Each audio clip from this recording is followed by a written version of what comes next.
তাহলে দেরি করে লাভ কি? বিয়ে দিন তারিখ সব ঠিক করে ফেলি। যাও যাও। আমি বিয়ে করতে পারবো না। একটা ছেলেকে খুব ভালোবাসি। আমিও তো একটা মেয়েকে খুব ভালোবাসি। ফ্যান্টাস্টিক। ভালোই হলো। আমি শুধু শুধু এত টেনশন করি। তাহলে আপনি এক কাজ করুন, আপনি নিচে যেয়ে বলেন যে আপনি এই বিয়েটা করতে পারবেন না, আপনি বিয়েটা ভেঙে দিন। না না, আমার পক্ষে বিয়ে ভাঙা সম্ভব। আশ্চর্য, আমি একটা মেয়ে, মেয়ে হয়ে বাসার প্রেমিকের কথা কিভাবে বলবো? আমাকে খুন করে ফেলবেন। আমার সমস্যা আপনার সমস্যার চাইতে অনেক বড়, অনেক বেশি বড়। আমার মা একটা সাইকো। তার মতের বিরুদ্ধে কেউ যদি যায়, সে নিজেকে শেষ করে দিতে চায়। উপায় বের করতে হবে। জি বলছি, কে বলছেন? আমি ইকরা। বিয়ে ভাঙার জন্য কোনো কিছু তো একটা করতে হবে নাকি? আচ্ছা ঠিক আছে, একটু করে আমার অফিস শেষ হয়ে যাবে, আপনি উত্তর আসতে পারবেন কোন একটা রেস্টুরেন্টে বসে? ঠিক আছে, লোকেশন পাঠান, আমি আসছি। ওকে। কি অবস্থা? বেশি একটা সুবিধার না, আমার মা বুলেটের গতিতে আগাচ্ছে। মনে হয় না বেশি একটা সময় পাবো আমরা। এইদিকেও তো আবহাওয়া একদম গরম। শুনেন, আমাদের এমন কিছু একটা করতে হবে যাতে আমাদের পরিবারের মানুষ আমাদের বিয়েটা ভেঙে দেয়। তো এই মুহূর্তে আমার মাকে বলা, মানে এইবার যদি আমি আমার মাকে উল্টাপাল্টা কিছু বলি, তাহলে সে নির্ঘাত সুইসাইডটা করবে। আপনি একটা মেয়েকে বিয়ে করবেন না, তার জন্য আপনার মা সুইসাইড করবে? এই কথা বিশ্বাস করতে আমার খুব কষ্ট হচ্ছে। এইটা আমার পরিবারের জন্য অনেক বড় একটা ইস্যু। আমিও বাবার ভয় অস্থির। আমি যদি বাবাকে কিছু জানাই, আমার বাবা আমাকে মেরেই ফেলবে। সব দোষ আপনার। আপনার মা বেশি পাগল। এর মধ্যে আমার তো এখন সন্দেহ হচ্ছে যে আপনি আসলে বিয়ে ভাঙতে চান কেন। এই কথা তো আমিও বলতে পারি। আপনি এখন পর্যন্ত কি বুদ্ধি বের করেছেন বিয়ে ভাঙার? শুনেন, একটা খুব ভালো আইডিয়া পেয়েছি। কি আইডিয়া? দেখা হলে একসাথে প্ল্যান করবো। ওকে। তোমার বান্ধবী ফাটিয়ে অভিনয় করেছে, মা তো রেখে মেগে ফায়ার।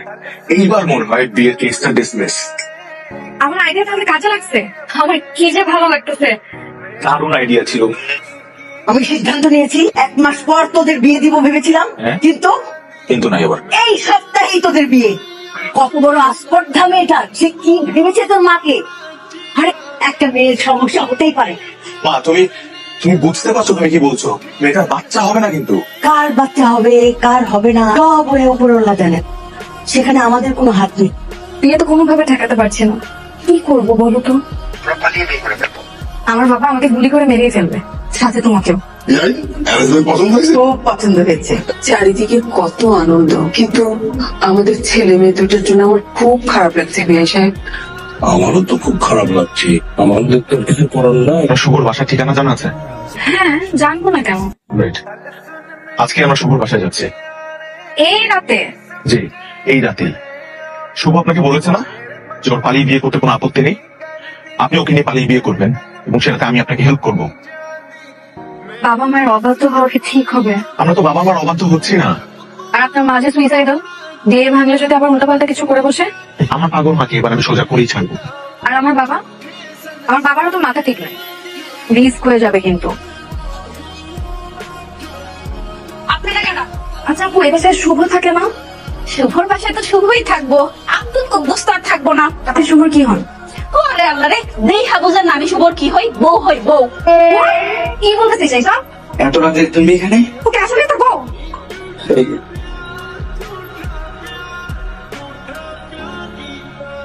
জিনা কোথায়? ওর সাথে আমার কথা আছে। আর এই ব্যাগে কি? টিনা গেছে সুইজারল্যান্ড। উনি যাওয়ার আগে আমাকে বলছে আপনি তাকে যা যা গিফট করছেন সবকিছু যেন আপনাকে ফেরত দেয়। ওইখান থেকে ট্রানজিটে কিছু সময়ের জন্য ঢাকা আসবেন, তারপরে আল্লাহ চাই তোরাল দেখবেন আমার কাছে যাবেন। বলছেন আপনি এসব? সুইজারল্যান্ড কেন গেছে?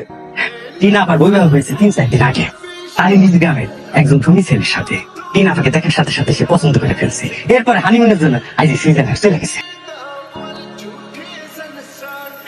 এই যে দুজনের ভাগ্য মেলাচ্ছি, দেখেন সবকিছু কেমন এক। আমার বাবার মাথায় সমস্যা, আপনার মাও সেম। এরা দুজন নাকি আবার দুজনের খুব ভালো বন্ধু।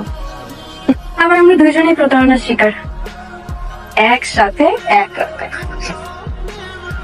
এগুলো কিন্তু শুধু সিনেমাতেই হয়। আমারও তো মনে হয় আমাদের বিয়েটা করে ফেলা উচিত। সেটাই তো মনে হচ্ছে। আমাকে কি তুই ছোট লোক ভেবেছিস? তুই তো আমাকে ছোট লোক ভাবছিস। যে আমার ছেলেকে যৌতুক দিতে যাচ্ছিস? আমরা কি ছোট লোক? আমরা কি যৌতুক নেবার মানুষ? তুই আমাকে ফকির ভাবছিস? আমার মেয়ের ঘর সাজিয়ে দেওয়া মনে দেওয়ার নেই? তোর চিন্তা ভাবনা এত নিচ। ঠিক আছে যা, এই বিয়ে ভেঙে দিলাম। তুই তোর মেয়েকে কোলে নিয়ে বসে ফিনার খাওয়া যা। দরকার আমার মেয়েকে আমি কোলে নিয়ে বসে থাকবো, তারপর তোর ঘরে আমি দেবো না। এই বিয়ে আমি ক্যান্সেল করলাম। তুমি আমার পাগলটাকে সামলাও, আমি তোমারটা। সে আপনার সাথে বদ আচরণ করেছে, খারাপ ব্যবহার করেছে, সে অনুতপ্ত আঙ্কেল। সে অনাহারে অর্থাহারে জীবন কাটাচ্ছে, সে না খেয়ে আছে আঙ্কেল। সে তো সুইসাইড অ্যাটেম্প্ট করেছে, সে নিজের জীবন শেষ করে দিতে চায় শুধুমাত্র আপনার জন্য। বলো কি তাই নাকি? কি বলবো আন্টি, আমার বাবা তো মুখে দানা পানি কিচ্ছু নিচ্ছে না। ওনার একটাই কথা, মাঝে তো মানুষ না, খাঁটি সোনা। এই কথা কিভাবে বললাম, এই লজ্জায় আমি শেষ হয়ে যাচ্ছে। আমাদের ছেলে মেয়ে দুটো হীরার টুকরা, এই যুগে এরকম ছেলে মেয়ে কয়টা বাপ মার আছে বলেন? আমার মাথাটা বোকা শোনা ছেলেকে বিয়ে করছো আমার থেকে তুমি একটু কম বোকা। এইভাবে? তুমি তো তোমার গিফট গুলো ফেরত পেয়েছো, আবার তোমার থেকে আমার চয়েস একটু পছন্দ।